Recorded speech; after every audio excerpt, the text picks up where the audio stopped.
Assalamualaikum warahmatullahi wabarakatuh.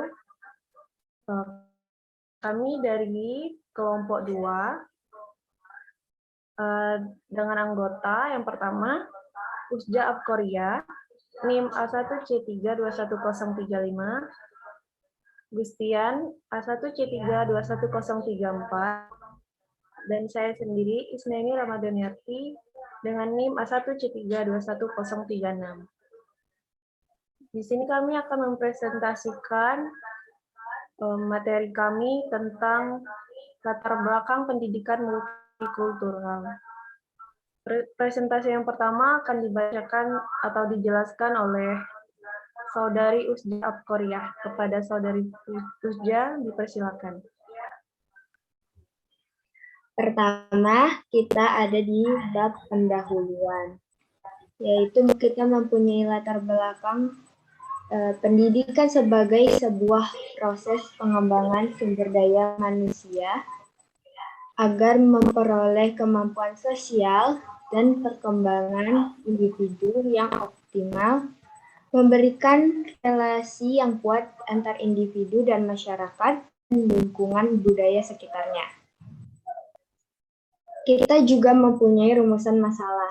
Dalam terkaitan judul dan latar belakang di atas, maka penulis dapat merumuskan masalah pertama, apa latar belakang masalah yang berkaitan dengan pendidikan multikultural. Kedua, bagaimana contoh konflik yang terjadi yang memaknai pentingnya pendidikan multikultural. Apa saja metodologi pendidikan multikultural? Tujuan dan manfaat.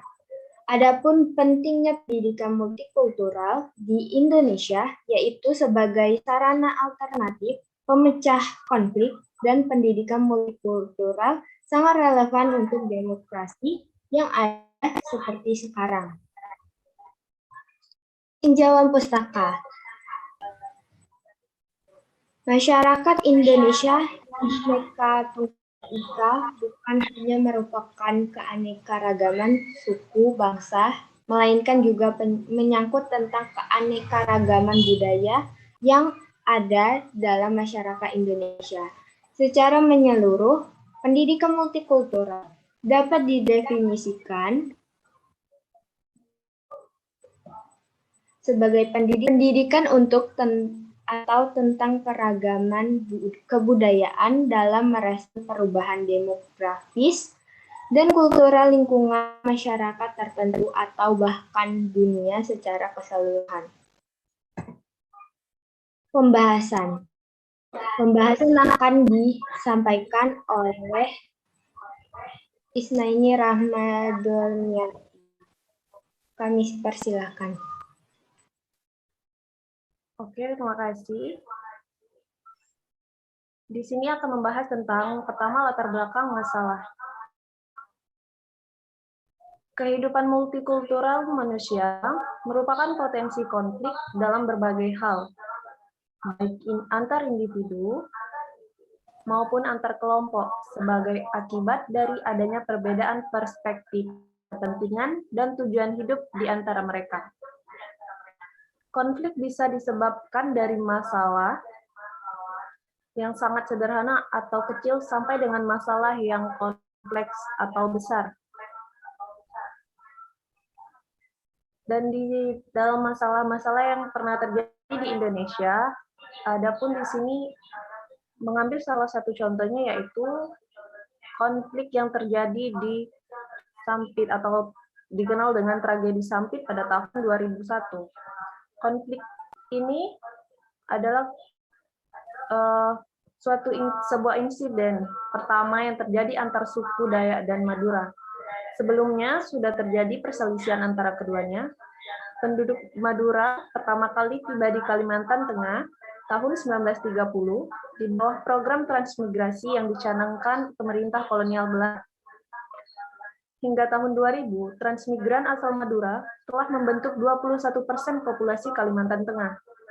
Suku Dayak mulai merasa tidak puas dengan persaingan yang terus datang dari Madura. Hukum baru juga telah memungkinkan warga Madura memperoleh kontrol terhadap banyak industri komersial di provinsi tersebut, seperti perkayuan, penanaman, dan perkebunan. Hal tersebut menimbulkan permasalahan ekonomi yang kemudian menjalar menjadi kerusuhan antar keduanya. Kericuhan bermula saat terjadi serangan pembakaran sebuah rumah Dayak. Menurut rumor warga Madura lah yang menjadi pelaku pembakaran rumah Dayak tersebut. Sesaat kemudian, warga Dayak pun mulai membalas dengan membakar rumah orang Madura. Konflik memuncak dengan situasi kericuan antara suku Dayak dengan Madura diperparah dengan kebiasaan nilai-nilai yang berbeda yang dimiliki keduanya. Seperti adat orang Madura yang membawa parang atau celurit kemanapun, membuat orang Dayak berpikiran bahwa tamunya ini siap untuk berkelahi. Ketegangan semakin memuncak setelah terjadi perkelahian di sebuah tempat hiburan di desa pertambangan emas Ampali. Seorang etnis Dayak bernama Sandong tewas akibat luka bacok yang ia dapat. Kejadian ini kemudian membuat keluarga dan tetangga Sandong merasa sangat marah. Dampak 2 hari setelah peristiwa tersebut, 300 warga Dayak mendatangi lokasi tewasnya Sandong untuk mencari sang pelaku. Setelah konflik ini diselesaikan dengan pada tanggal 18 Februari 2001, suku Dayak berhasil menguasai Sampit. Polisi menahan seorang pejabat lokal yang diduga sebagai salah satu dalang di balik serangan ini. Orang yang ditahan tersebut juga membayar 6 orang untuk memprovokasi kerusuhan di Sampit. Kemudian ribuan warga Dayak mengepung kantor polisi di Palangkaraya sembari minta pembebasan para tahanan. Permintaan mereka dikabulkan oleh polisi pada 28 Februari 2001. Militer berhasil membubarkan massa Dayak dari jalanan. Dari konflik Sampit ini, sedikitnya 100 warga Madura dipenggal kepalanya oleh suku Dayak. Konflik Sampit sendiri mulai mereda setelah pemerintah meningkatkan keamanan, mengevakuasi warga, dan menangkap provokator. Untuk memperingati akhir konflik ini, dibuatlah perjanjian damai antar suku Dayak dan Madura. Guna memperingati perjanjian damai tersebut, maka dibentuk sebuah perdamaian di Sampit.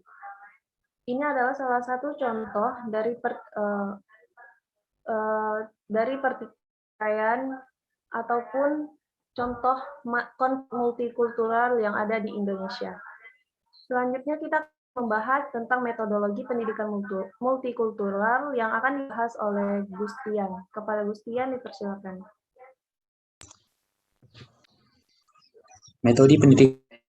Metodologi pendidikan multikultural.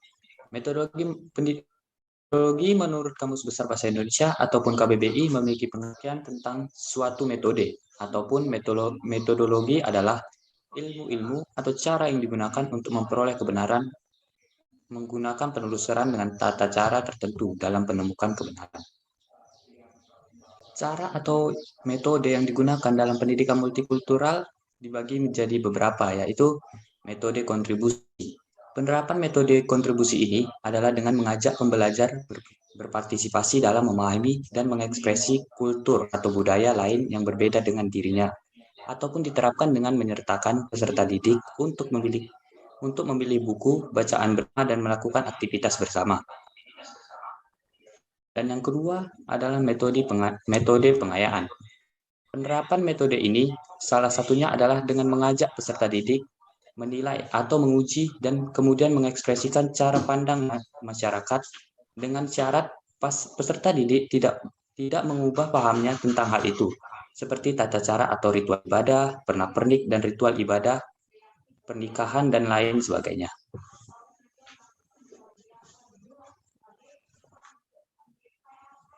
Yang ketiga, metode transformatif. Metode transformatif ini memungkinkan peserta didik melihat konsep-konsep dari sejumlah perspektif budaya, etnik, dan agama secara kritis. Dalam metode ini, menuntut atau memaksa peserta didik mengolah pemikiran kritis dan menjadikan prinsip kebinekaan menjadi dasarnya. Dan keempat, yaitu metode pembuatan keputusan dan aksi sosial. Metode ini, peserta didik tidak hanya dituntut untuk memahami dan membahas isu-isu sosial, tapi juga melakukan sesuatu yang penting berkaitan dengan hal itu, dengan arti peserta didik tidak hanya berhenti pada penguasaan teori, tetapi juga terjun langsung di masyarakat untuk menerapkan teori yang mereka peroleh dari ruang pendidikan. Jadi kesimpulannya adalah pendidikan di Indonesia yang masyarakatnya terdiri dari berbagai macam ras, suku, budaya, bangsa, dan agama, berasa penting untuk menerapkan pendidikan multikultural. Karena tidak dapat dipungkiri bahwa dengan masyarakat Indonesia yang beragam, inilah seringkali menjadi penyebab munculnya berbagai konflik.